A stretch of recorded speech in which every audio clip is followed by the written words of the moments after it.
we do have Dr. Theresa Dulangi. She is an academician and also an expert, a genocide scholar, I would say. And she already taught in a university in Cambodia, right?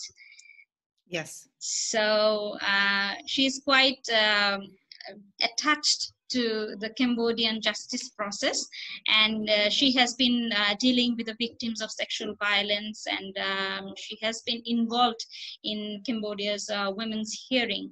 So we would be hearing a lot from her, hopefully, though the time is very short, but we would like to hear her experience. And as you know, today's topic is the victims of sexual violence, experiences from the Cambodian Women's Oral History Project. So we do have Dr. Theresa as the speaker for that, and I request the speaker to deliver her lecture now. Theresa, thank you. Over to you. Thank you so much.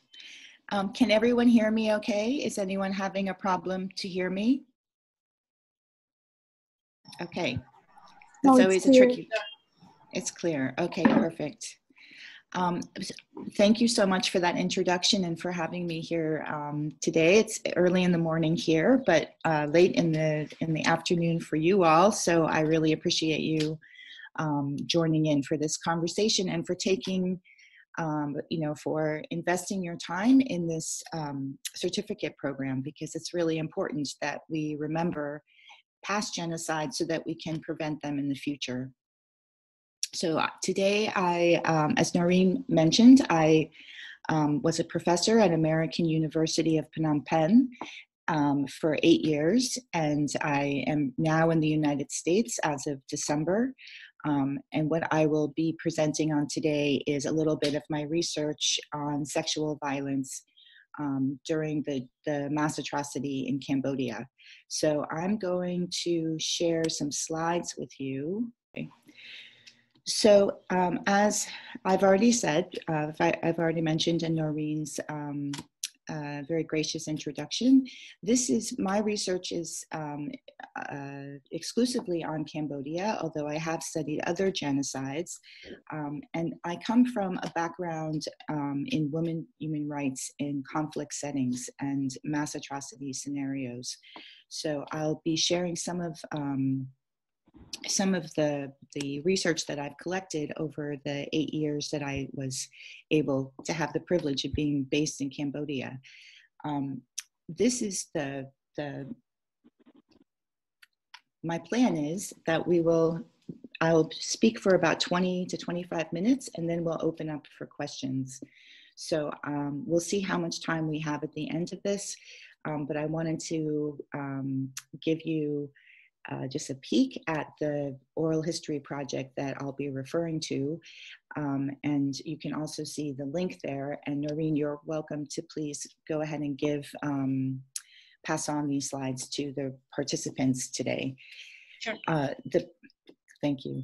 So the project, the oral history project, was an independent research project that I undertook between 2012 and 2016. And I managed to talk to 26 women who had been victims or witnesses of sexual violence during the Khmer Rouge regime. And as most of you probably know, that mass atrocity happened in Cambodia between 1975 and 1979. And it resulted in the death of close to a quarter of the population, more than 2 million people, through starvation, through overwork, through mass execution, through torture, through disappearance. There's really not a Cambodian alive today who doesn't have someone in their family who was a victim of that atrocity. Although it happened quite a while ago, 40 years, more than 40 years ago now, the trials are still ongoing since about 2007 to try the senior leaders and those most responsible for the mass deaths that I just mentioned and the other war crimes and crimes against humanity. This project, the what I'm showing you right now is a website that I put together with some of my students in order to be able to have at least a few of the narratives of victims of sexual violence for public access throughout the world.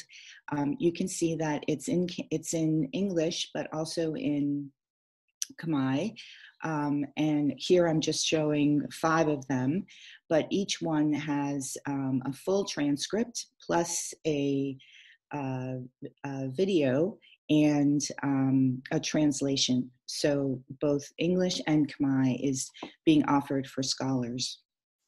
So hopefully you'll see why this was somewhat important to undertake such a project by the end of my presentation. So let me first start off by talking a little bit about some definitions that I'll be referring to throughout my presentation. So the first thing is that as of about 5 years ago, the International Red Cross has designated rape in conflict settings as a special crime. So by that, what they mean is, one, that when they enter into a crisis situation or even in disaster, but certainly when armed conflict is involved, that instead of waiting for victims to come forward as they did in the past, they now assume that sexual violence had occurred as part of that conflict. So they've become much more proactive in terms of getting on the ground and already listening for victims to come forward. What had happened in the past was that they left the onus on victims to, in fact, come forward. And as you can imagine, that's not very easy. And what the International Red Cross has acknowledged is that rape is a very unique crime in that it doesn't end after the offense, that in fact the impact of the violation can last for a very long time in the form of stigma, community shame, blame on the victim, and that causes victims to be silent and really either keep it within the family or in many cases completely to themselves. So some of the women that I talked to had never disclosed their own experience of sexual violence over that 40-year period because of the shame and blame that they were trying to avoid. The court that is hearing these crimes of sexual violence is what I'll be referring to as the ECCC. Perhaps you're already familiar with this, but the name of that court is the Extraordinary Chambers of the Courts of Cambodia. So it's actually a hybrid court. It's a tribunal. The court is half Cambodian national and half UN. And they are trying the most senior leaders who are most responsible for the atrocities. So they were very realistic from the very beginning to know that they could only have a handful of trials and a handful of accused. And so they, right now, in the end, it'll probably be about 5 people that will be involved in these adjudications. I'll also be referring to CRCV, so CRSV, which maybe this is a phrase you've already come across.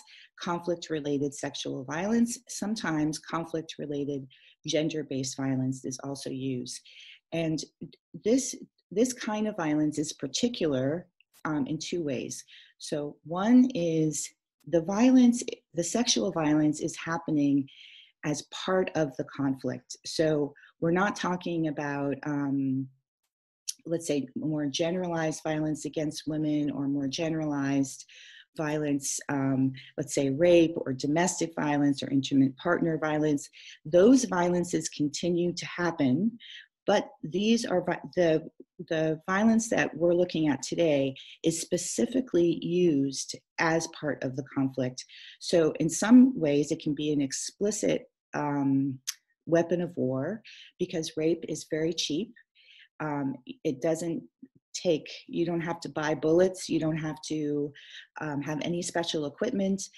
You can terrorize a community simply by violating its women and its men. I should mention that this is a problem for both men and women, especially in the Cambodian context. In many instances, the violence will be gender-based in that it will, one, it will manifest differently for men and women, the experience, and two, that there will be different kinds of risk factors. So we saw in Cambodia, for example, that men were much more likely to be sexually humiliated and mutilated. So they, perhaps their genitals were cut off or were somehow injured as a way of, what just happened to my screen? As a, sharing is paused. What does it mean? Can you see me? Yes, I can see you, but your screen is blank. So What happened?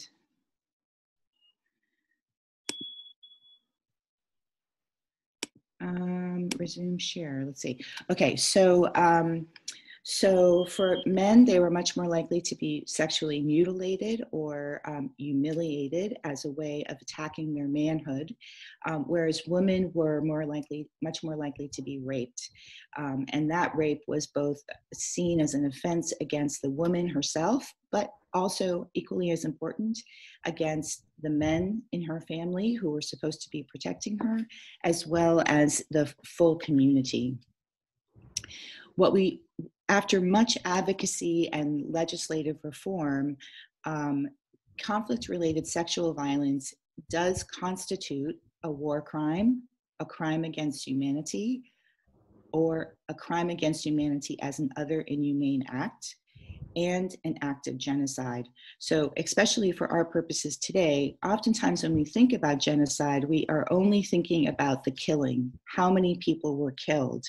But in fact, not a single person has to die or be murdered in order for genocide to be committed. And rape, because it attacks the life force of a particular group, if the rapes are in fact meant to somehow harm that group in whole or in part, then it can also be considered an act of genocide. So in the ECCC, what we saw was very typical, and you'll see this is the same in perhaps in Bangladesh as well, that it's been traditionally rape and sexual violence as part of genocide has not been considered an integral part of the genocidal context. So it's often not investigated or even considered to rise to the level of international criminal law. So it's not considered a crime even when it's known to occur.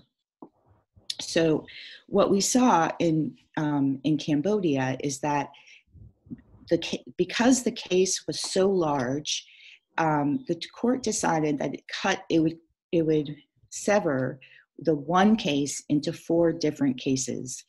And case 1 and case 2 have already been tried and convicted, and case 3 and 4 are very unlikely to ever be heard for a variety of reasons that we don't need to go into. In case 1, rape did end up being part of the conviction as an element of torture. That case dealt with the central detention center, Tul Slang. Maybe some of you have heard of this facility in Phnom Penh, and that in one instance, that there was an example of a woman who was raped as part of her general torture. That, interestingly enough, that wasn't part of the investigation or even part of the charges in case 001. The rape charge came by accident, meaning that while someone was testifying, she mentioned about these rapes, and then the prosecutor picked up on that And then he started to ask questions, and then they realized that rape was an element of torture during that period in the Tuolsleng detention center. The reason why I mention that is because from the very beginning, rape was not considered to be to have risen to the level of investigation. So it wasn't. So sexual violence was not initially part of the prosecutorial strategy or the investigations. When people think about the Khmer Rouge regime, oftentimes they'll even say that sexual violence did not happen, is not associated with that mass atrocity. And really, now we know that nothing could be further from the truth. So what happened as a result of this let's say, confused or wrong, let me just say, wrong notion that sexual violence was not part of the operating procedures of the Khmer Rouge, it wasn't part of the tribunal's very beginning of formulating its strategy. And so those crimes were always supplemental submissions. So you can see under case 2, 3, and 4, after the trial had already begun, there would be a supplemental submission saying, we need to also investigate these other sexual crimes that we're just coming to learn about. The problem there is, as I'm sure many of you know as legal scholars, is that that puts women at or just victims at a disadvantage, that they're always trying to catch up, and somehow that crime seems peripheral to the other crimes that are being adjudicated, the other crimes that are being heard. And that was definitely the case in Cambodia, where there had to be advocacy to say, look, these crimes did happen. It wasn't just coincidence, they happened as part of the mass atrocity, and they should be considered by the tribunal. In this case, as a crime against humanity and as another inhumane act. In the end, the judgment for case 002, which just happened last year in 2019, found that in particular, forced marriage and the forced consummation of those marriages did constitute a crime against humanity as an other inhumane act for both men and women. And it's the first time that forced marriage that there had ever been a conviction for forced marriage, and that involved both the men and women as victims. So it was very groundbreaking. But let me just add here that I keep going backwards. I don't know why. I'm sorry. Did I just stop sharing my?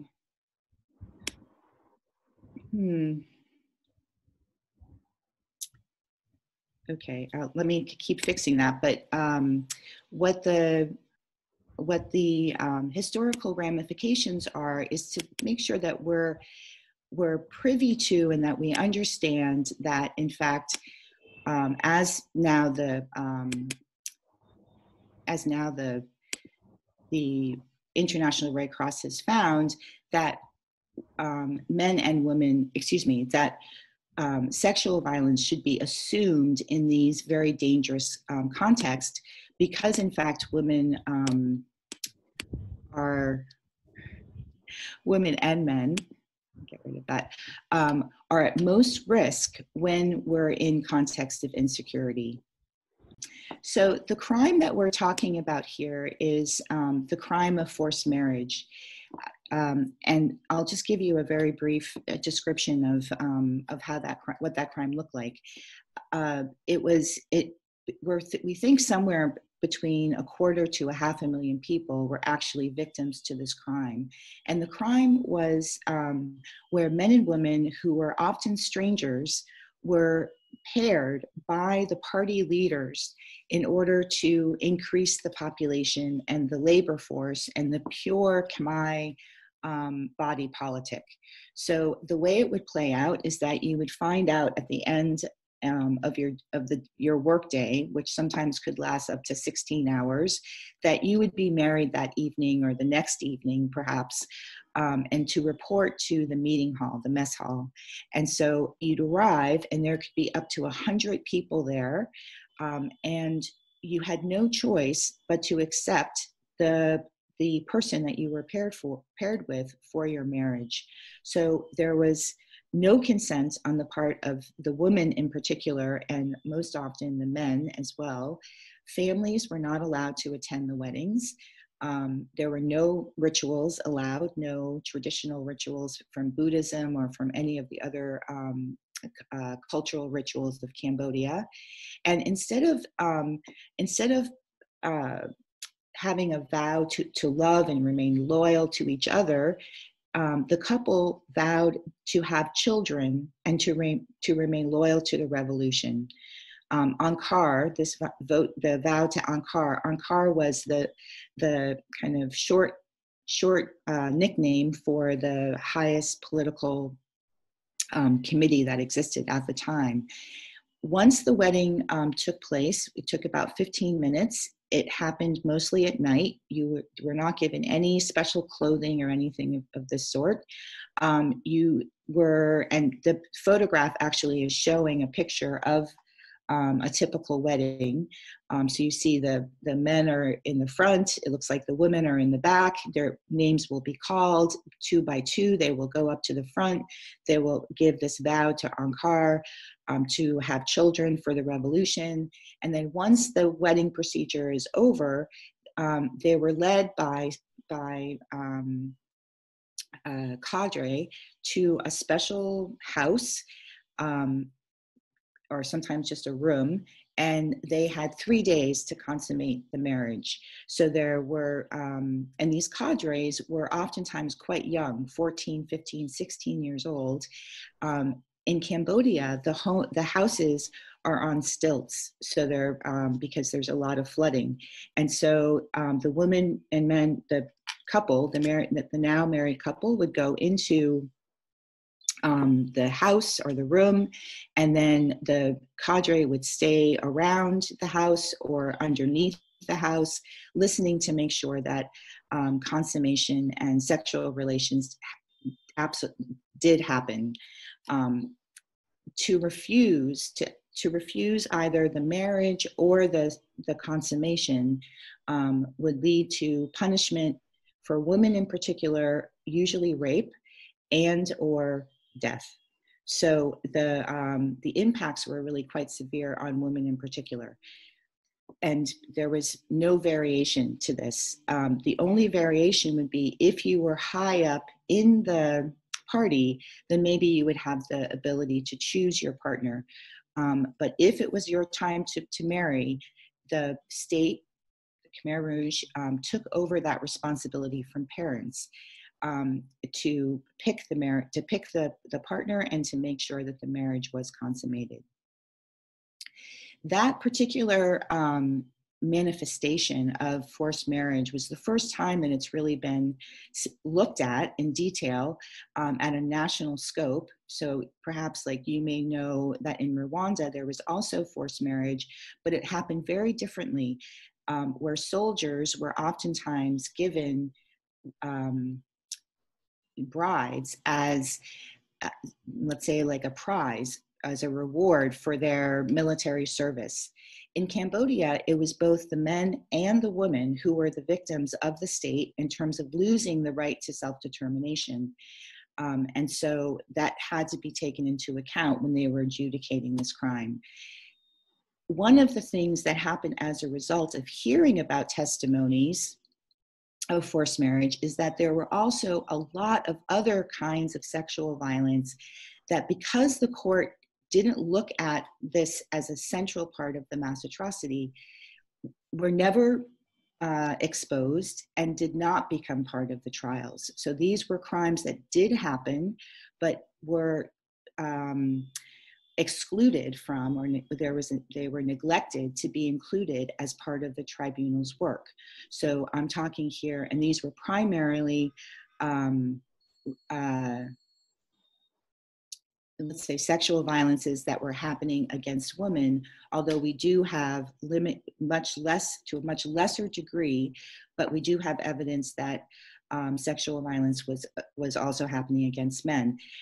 So this is mass rape, gang rape, sexual slavery, sexual mutilation, sexual exploitation, for example, forced prostitution, and of course, forced pregnancy. So one of the most outstanding crimes that people really question about is, if you are going to convict forced marriage, how can you not convict forced pregnancy? But again, because the court was late in taking up this issue, forced pregnancy was not one of the crimes that they included.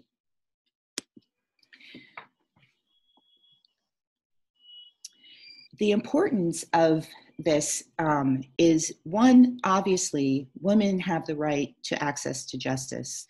And not just women, I have to keep saying that, especially non-conforming gender identities, transgendered people, gay people, were also really selected to be taught a lesson through sexual violence during this time.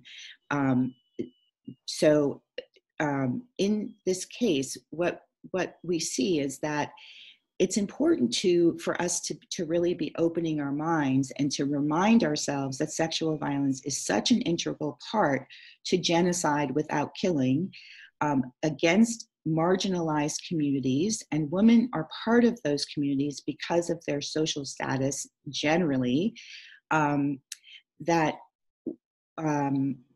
in order for us to guarantee them access to justice, as is a fundamental human right, we need to make sure that we are listening for the silence of that crime because of the stigma that comes along with it.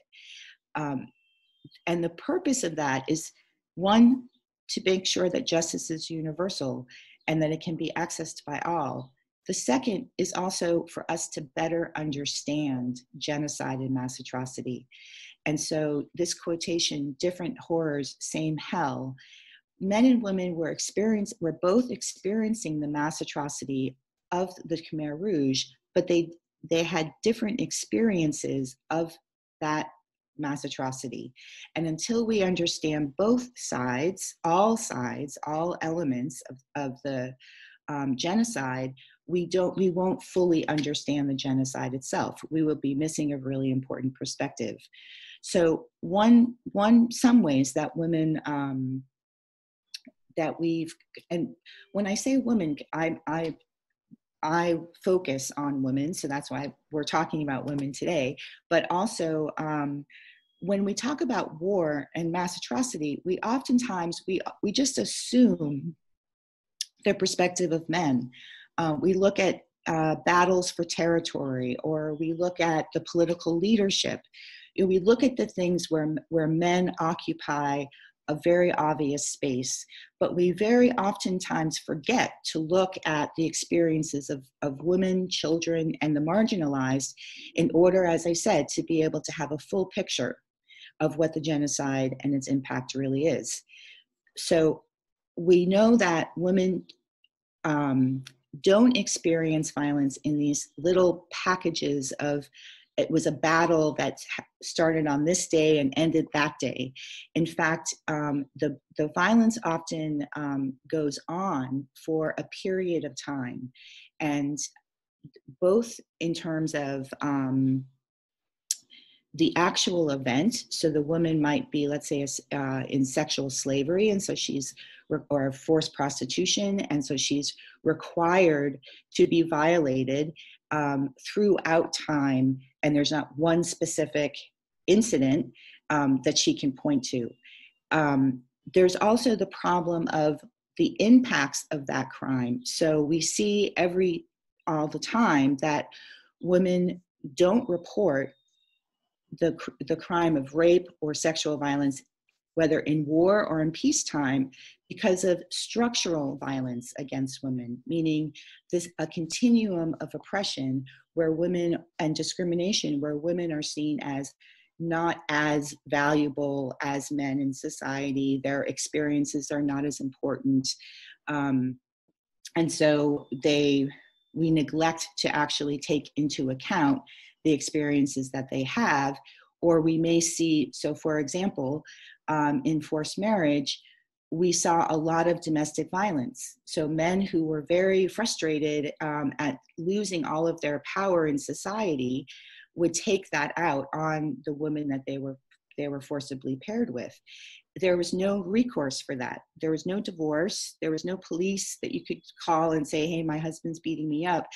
And that's part of the violence that women were experiencing on top of and in addition to the general conditions of the atrocity. So the starvation and the forced work, the slavery, the arbitrary detentions.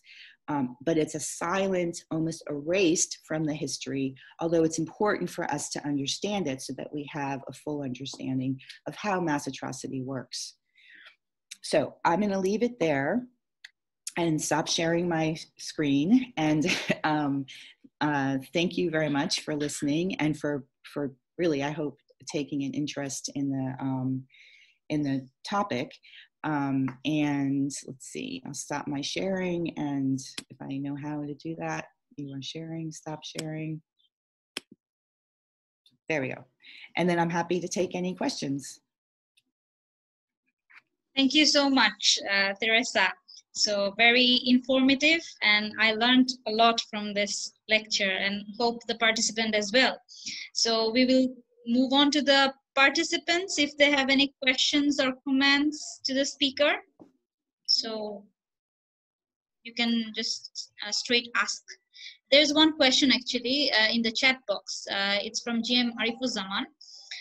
So it's the question to you is, when we discuss the sexual violence or exploitation in wartime, usually we focus on women and girls. In the latest context, sexual issue also emphasize on male or other gender. Can you please discuss or refer me any such cases or research on sexual assault of male or other gender in wartime? Right, thank you for that question. Probably the most active research is in Uganda. So the conflict that happened in Uganda, I'm not very familiar with that conflict, but I do know that there's even a movement there of male survivors who are trying to do a very similar thing as to what I'm doing here now, is to raise awareness that these things do happen to men. As I said, it did happen in Cambodia. Men were also victims to forced marriage. They were forced, in some cases, to rape their wives, their assigned wives, or they would be punished and killed if they did not. So it's explicitly clear in Cambodia. It's definitely happened in Uganda. And we should just assume now, because again, the risk factors involved with the insecurity of a genocide or mass atrocity, that these things were happening to men in any of those contexts, but that we just haven't asked that question. We haven't done that research. It's very difficult for men to come forward because people don't even believe that men can be the victims of rape. And of course, men can be the victims of rape. So the kind of first step is for culturally for us to realize that men can be victims, that men can be vulnerable to this violence, and that physically and psychologically that men can be victims to this crime. So I hope that answers the question. Thanks. Do you have any other question, the participants?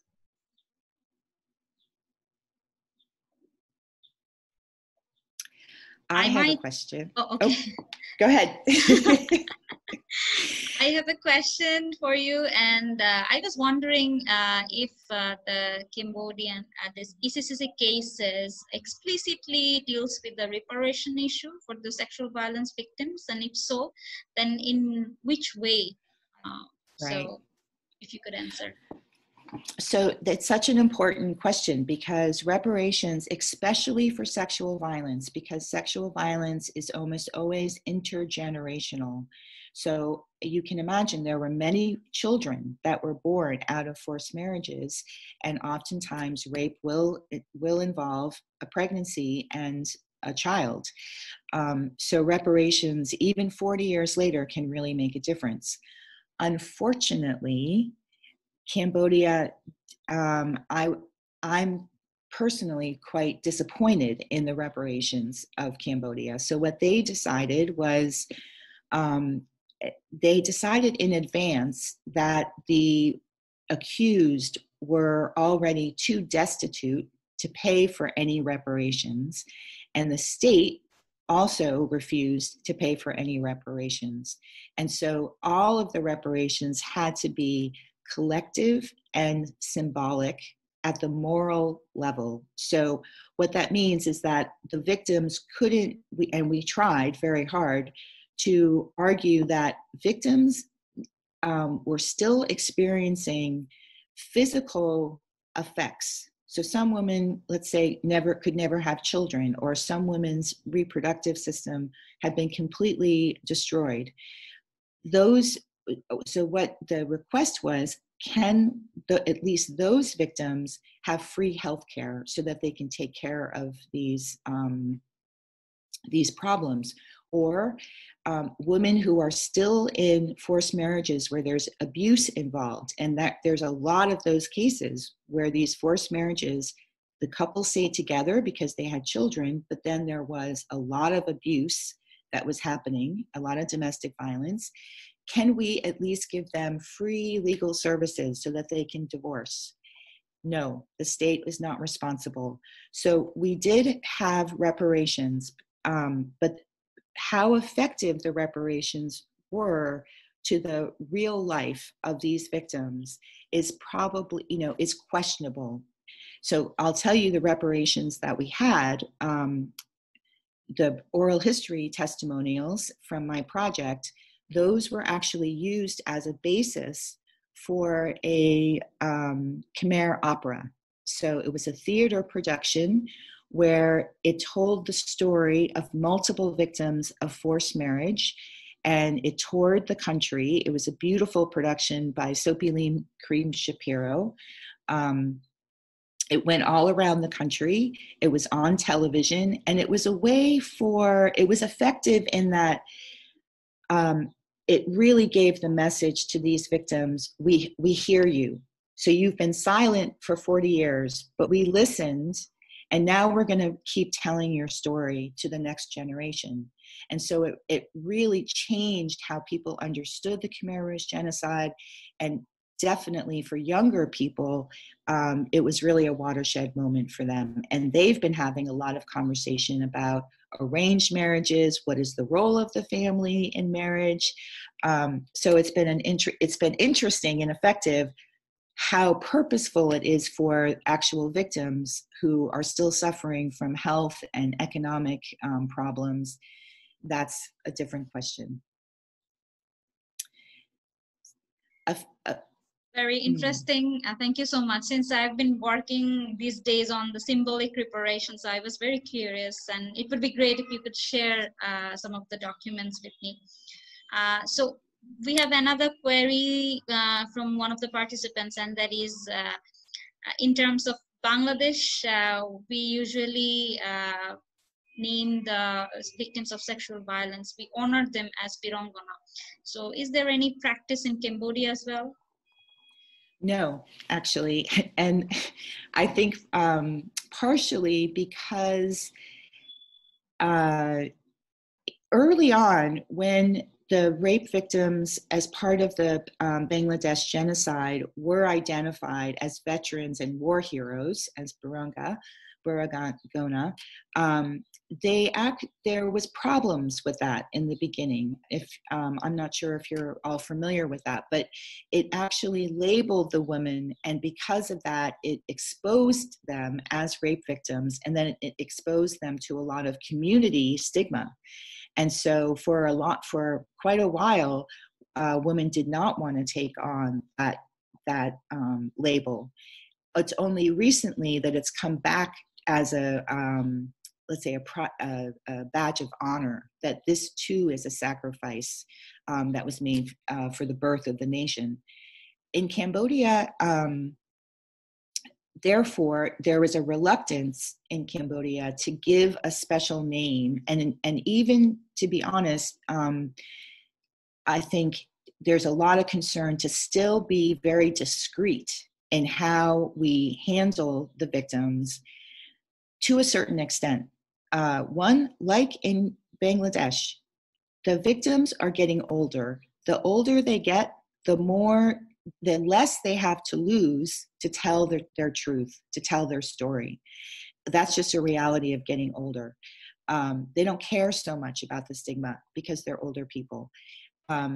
Secondly, in Cambodia, there were so many children that came out of forced marriage that it's a very delicate situation where the victims want to be acknowledged and recognized and repaired, but they don't want in any way to blame the children, right? Or to somehow for the children to feel like, oh, I'm the victim, I'm the product of a crime. And so, if you understand what I mean. So it's been difficult to be sensitive to those two things. And so there is no special designation. But there's a lot of overlap between what happened in Bangladesh and what happened in Cambodia, especially in terms of recognition. So in Bangladesh, at first, we see that the women, those crimes were not included in the Truth Commission, that they were not part of the sense that it was a crime against the country and against, in particular, women that needed to be somehow accounted for. So again, impunity. Yeah, so we are almost at the end of this lecture. So you wanted to ask some question, right? Actually, that was my question. Oh, my okay. question was what everyone understood in terms of what the situation was in Bangladesh. Mm-hmm. Okay. So we end this lecture now, and thank you so much, Theresa, for coming into this class and taking the lecture in this very early morning. Thank you so much. And also to the participants, thanks for coming here and attending the regular classes. So we hope to see you tomorrow again. Okay, thank you so much. Thank you, Theresa. Thank you. Thank you.